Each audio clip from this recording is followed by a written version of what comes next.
Hi there, this is Gary Ryan Blair with a great little message titled, You're Either Remarkable or Irrelevant. Mr. Irrelevant is a title bestowed each year upon the last pick of the annual National Football League draft. The name evolved simply because the last pick in the draft was often considered irrelevant because the player many times failed to make the selecting team's roster.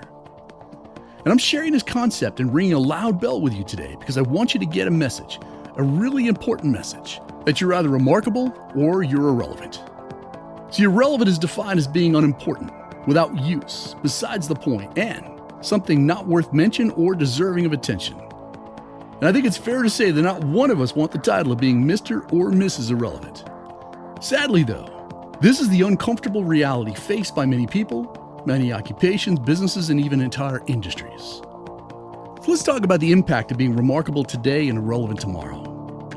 See, when people achieve success, they too often quit innovating and they become guardians of the status quo. Their teeth are no longer sharp, and they're not as hungry as they once were.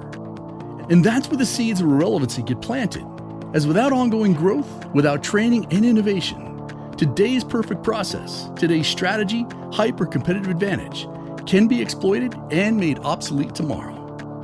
See, Sears is irrelevant, while Amazon is remarkable. Blockbuster is now irrelevant, and Netflix is remarkable. Compaq is irrelevant, and Apple is remarkable. The Olympics have become irrelevant, and Tough Mudder is remarkable.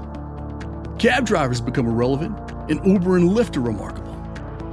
And a lesson to learn here is that being remarkable is a temporary condition. It's a constantly moving target, and it's a lesson that we must all learn.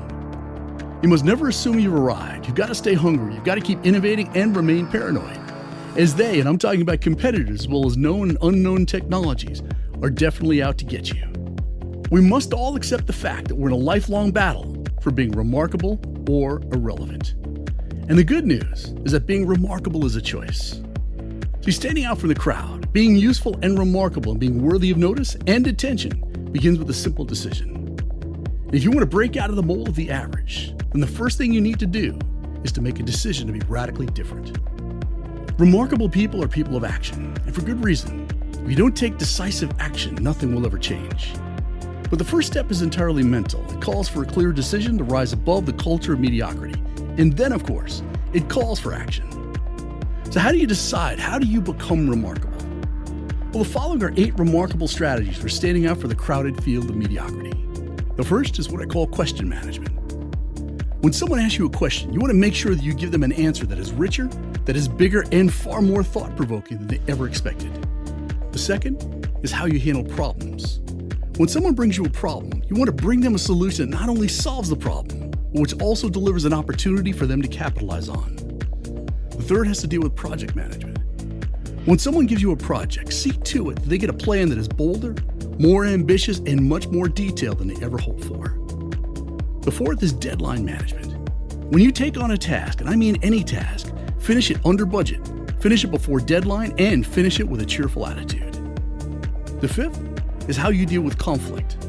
When a customer has a concern, go the extra mile as policy and blow their mind by your professionalism, your responsiveness, and your speed. The sixth is quality management. When you do your work, make your name and results synonymous with excellence, with consistency, originality, and speed. The seventh is all to do with meeting management. When you participate in a meeting, I want you to anticipate questions and come fully prepared and contribute your ideas with clarity and, most importantly, with conviction. The eighth is expectation management. When you engage in any activity, you need to underpromise, you must overdeliver, and demonstrably exceed all expectations. Now think about it. Individuals are not much different than companies. Having a trusted personal brand and reputation of being remarkable, uncommon, and extraordinary nets you the same advantages as a company. You're likely to foster loyalty, to be trusted, to be forgiven for occasional mistakes, and even earn more money, especially if you develop a reputation for delivering insanely good and consistent results. See, we all build, manage, or destroy our own personal brand every day through our character, through our choices, through our attitudes, and through our actions. With that said, you've got an important question to answer right now. What are you going to do today to stand out for the crowd, to be different, to astound and amaze, to make yourself unforgettable, and most importantly, to make yourself remarkable? Learning how to be remarkable and how to dominate your competition is just one of the many exciting things you'll learn once you begin the 100-day challenge. So check it out at 100daychallenge.com and make it the very next thing you do.